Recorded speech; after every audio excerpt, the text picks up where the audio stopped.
Hello and welcome to Talk Time, and this week we're going to discuss a very, very interesting topic. We're going to take a look at Venezuela, and we're going to take a look at all the bellicose noises coming from the United States of America. As you do know, President Trump has already threatened to invade Venezuela in order to restore democracy to that country. Is the U.S. itself democratic? What the U.S. got to offer any other country in the world? And is it a realistic proposal to attack Venezuela? What is the possible reaction of the people of Venezuela? And generally, what is the situation in Venezuela? Welcome to Talk Time.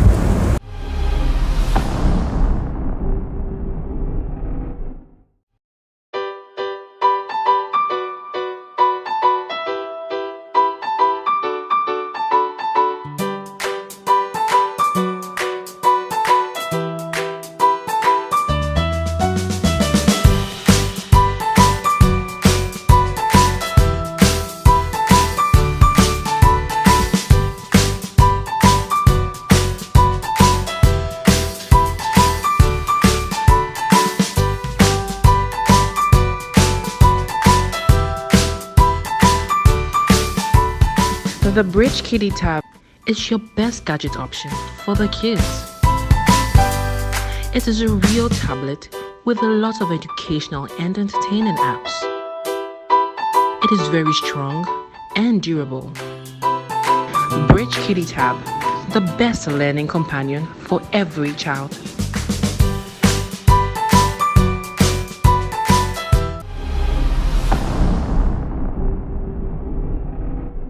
Hello, welcome back to Talk Time. And as I indicated from the very beginning, we're talking about Venezuela. We're talking about the current situation in the country. We're talking about the aggression from the United States of America and other Latin American countries. What would be the reaction of the people of Venezuela, for example, if the United States of America decided to launch an attack? What are the issues in Venezuela? What is democracy? And who is being democratic in Venezuela? Today, we are very, very privileged to have with us in the studio His Excellency Jorge Arreaza, who happens to be the Foreign Minister of Venezuela. Your Excellency, you're welcome to the studio. Thank you very much. Yeah. What brings you to Accra? We are enhancing our relation with Africa. You know that we firmly believe that the future of the world depends on the integration of the South, what we usually know as the South-South cooperation. But specifically between Africa, Latin America and the Caribbean, which is one region, we believe that if we get together, we should have a very important voice, if not the most important voice in the world. We have the natural resources that humanity needs to prevail, to survive. And if we really control our natural resources, our markets, our trade, then the world would have to turn to Africa and to Latin America, and many things could change for a better world. That's why we're here in Ghana. Ghana is a central country of Africa. We have a lot of similarities. We have economies that can complement each other, and we're looking forward to fostering a new kind of bilateral relation with Ghana. Venezuela, like other Latin American, Southern American countries, has an African population. Yes. How significant is that African population? It's not only significant, it defines our identity. Africa, as Comandante Chavez taught us, is our mother. It's Mother Africa. All the Venezuelans, even me with the color of my skin, we have African blood, and we still, in the coast of Venezuela, in some populations, the African culture is alive in the way that the people live, that the people dress, their culture, their gastronomy, and it is all over Venezuela, the Caribbean, and even other countries from the south. it's a pity, but it was slavery that brought us together, and now we have to take advantage of that. This mixture, this blend, is for good, and we will show the world that Africa and Latin America were almost a unity.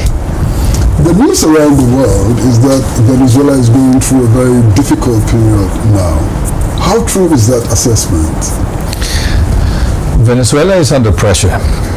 Our economy is not well. There are sanctions imposed by the most important and powerful government in this world, the government of the United States. Why? Because they want to control Venezuela.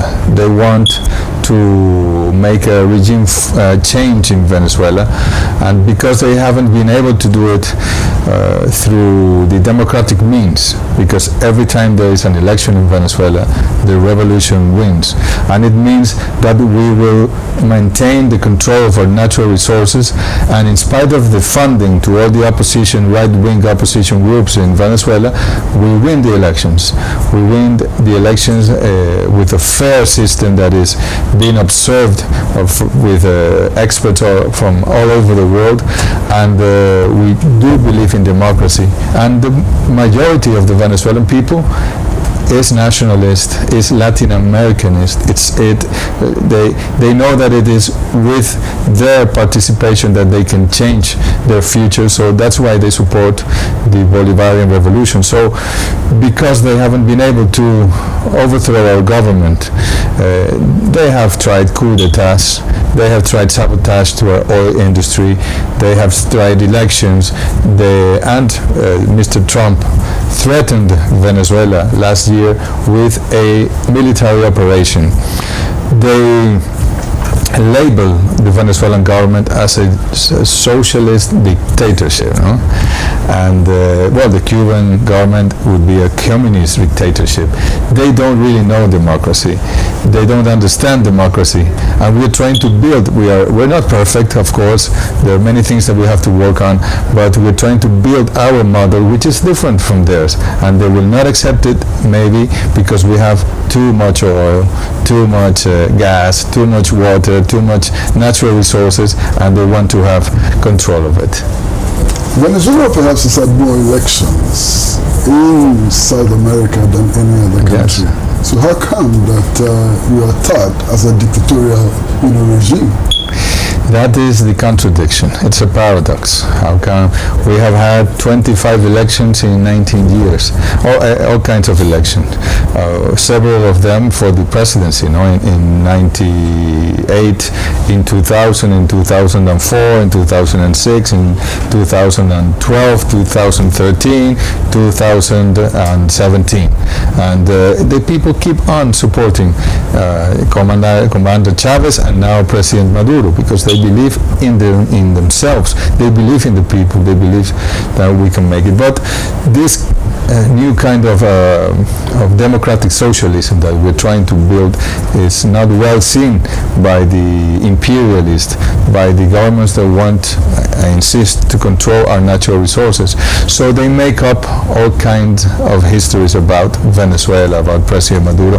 But what we have to do is we have to be perseverant, we have to keep on working, we have to arrange our economy in spite of all the sanctions, and work with the people. That's what we have to do. Now Donald Trump is threatening to attack, to invade Venezuela. Are you afraid? You know that we have struggled for over 200 years, and then it was the Spanish Empire. Then the British did a lot of harm also in Latin America, and then the US.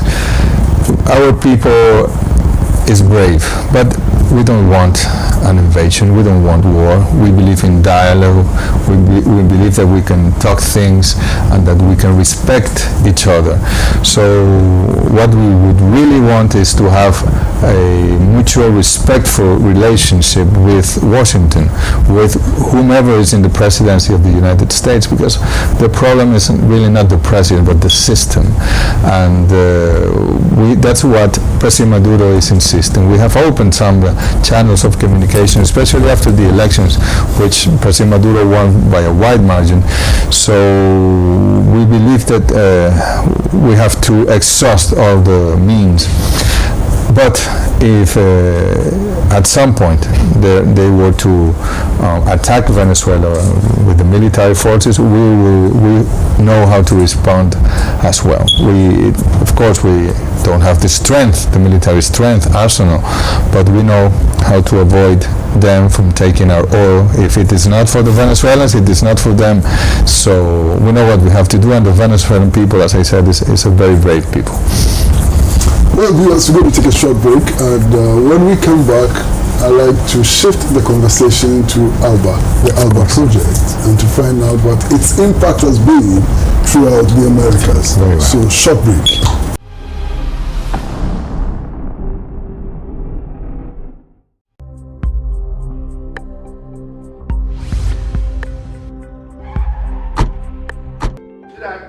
I'm home. Come on to me. Oh, into that come honey, sir. Damn. Tasso. So when you mean to grab the Hanuma, can one carry an asset? A day, pay an answer. Young man, said, Oh, what happened? Try me, maybe. What for cocoa bit? When it's blue, and answer, some legend. Young Casabe may say, what for cocoa capsules? A dray and upper two, and you minute two, and your friend say, Calamity two, drop any, what ten of doom was seen to me, Yuma. When my drew wabia was this in bed down, Amadeus or DM, what the A drawing and ya ma a pin for, one warmer and manu for, and name more fra when you fear doom you. Ghana Faja to Munti, cover 4 Anthony say, Male. Oh, back.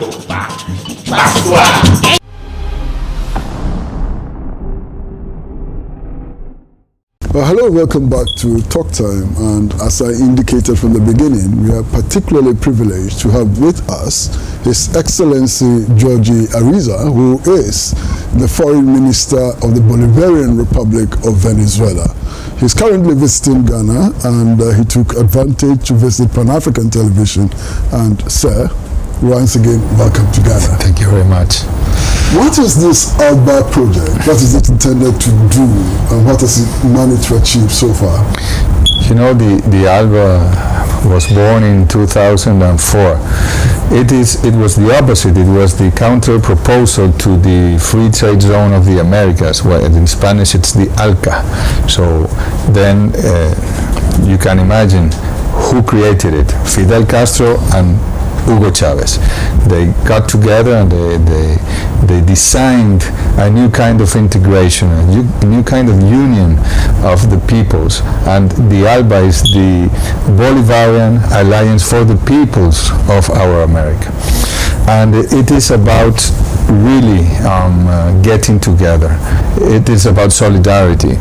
It is about social plans that we share, as a matter of fact. Like, for instance, the illiteracy plans, no?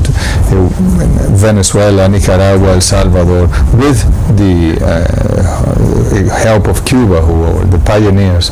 Well, we have freed our country from illiteracy, Bolivia as well, and many islands of the Caribbean. But also in health, doctors that live with the peoples where they live. Besides your house, it is about sharing all that knowledge. It is about educating new medicals, new doctors, which is very important. For example, we have been witnesses of the miracle mission, the Misión Milagro, where we have done surgery to millions and millions of Latin Americans that otherwise they would be blind because they have no money.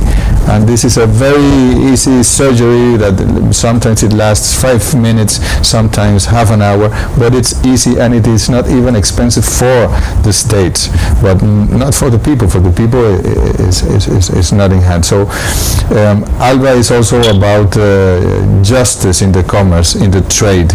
ALBA is about taking political positions, anti-imperialist positions, and to protect our people. It's still being built because it's a new world and it's under attack as well. Now, at this moment, Nicaragua is under the same pressure and attack that we were a year ago. With the right-wing parties and the chambers of companies, of businessmen, they have organized the violence, and more than 220 people have died in 2 months. And why? Because they want to force a regime change in Nicaragua. And what do they say about the Nicaraguan government? It is a socialist dictatorship, the same that they said last year. And they want also to press Daniel Ortega and his government to do elections, but with other rules different from the ones of their constitution. So it's the same story. It's the same pattern imposed, and the ALBA countries and governments were helping Nicaragua as they helped Venezuela. It's not easy to do revolutions or social progressive changes so close to the United States, in the sphere of influence, where they believe that Latin America is their backyard. It is difficult, and but it is possible as well. And if we get together in Latin America, we will make it. We are sure that we will make it. Not too long ago, in the early 2000s, the left movements in Latin America were on the rise. Yes. Now it appears that there is a huge reversal. What accounts for this reversal? You know, it's really when changes begin, it's not straight. Yes, you have advances, you have victories, you have defeats. You go 2 steps forward, 1 step back, but you have to know which is your goal. Where you're heading, that's what you have to know. And the peoples of all the Latin American countries know where we have to head. But of course, then you have the money, you have the media, you have confusion all around, and sometimes they fool the people, and they don't vote, they don't appear they turn out. But sometimes they get confused. But when it comes to reality, they know what they need. They know it's the people that have to rule the people. So it's a matter of time. We saw Mexican elections a couple of weeks ago, 10 days ago. Progressive candidate won the elections. We have the best desires and wishes for Mexico, which is a country under the control of drug dealers, mafias, violence. We believe that is an open path, and eventually this is going to happen again in Brazil, in Argentina, in Peru, in Chile. We have to resist, but that is our destiny. What is the future of Venezuela? How do you see the future of Venezuela? We will become a very important economy, a very important nation, and we will lead process of integration, not only in Latin America, but also in the South, with Africa. That's why we're here. And we will see that it is possible to build a new model, that it is possible to build socialism in the 21st century, that you can be an independent country, that you can have control of your own natural resources, that you can invest the wealth that comes from those resources in your people, in education, in housing, in health, in culture, that you can make them have a future. It is possible, and of course it's not easy. There are still many battles in front of us. We will win most of them, not all of them, but finally we will win the war. Thank you very much. Thank you very much, my friend. Well, viewers, wherever you are in Africa, whether you are in the north, in the south, east or west, I hope you have learned a thing or two from this interview with His Excellency Jorge Arreaza, who is the Foreign Minister of Venezuela. Obviously, Venezuela is under attack for all kinds of reasons, major reason its resources. And Venezuela has a large African population. It's our duty as Africans to solidarize with our brothers wherever they may be. Thanks a lot for watching, and as I always say, Pan-African Television brings you the best in news, the best in entertainment, in sports, and in everything. So please don't forget to stay with Pan-African forever.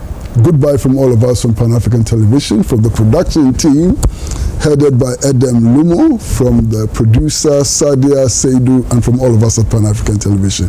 Bye-bye and see you again very, very soon.